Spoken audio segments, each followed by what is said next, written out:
আগামী আমলি করতাম কাকা।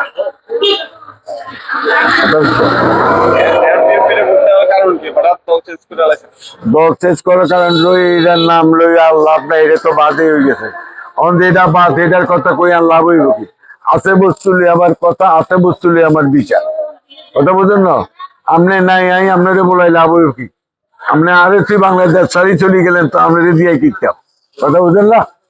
এই কারণে আপনাদের চাই। জামাতও আছে। আমি নির্বাচন তো বিএনপি বর্তমানে ক্ষমতা আসবে বলি তাদেরকে নির্বাচিত করতে চাই। আর বর্তমান খালেদা জিয়া ইন্তেকাল করার পরে এখন বিএনপি তো সচেতন হয়ে গেছে যে দ্বিতীয় ভোট এই তো দিব।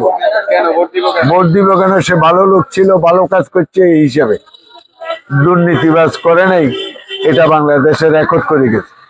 কথা বুঝুন, এই হিসাবে তাকে ভোট দেওয়ার জন্য জামাতের সমর্থনকারীও, আমি জামাতের সমর্থনকারীও। আমি নাতি একজন ভোটে দাঁড়াইছে, আমি যদিও আগে অন্য দল করে থাকি, এখন এই দুই দলকে সাপোর্ট করি, আর যারে মন চায় আমি তারে ভোট দেব। হয়তো জামাত না বিএনপি, এই দুই দলে একজনের দিয়া।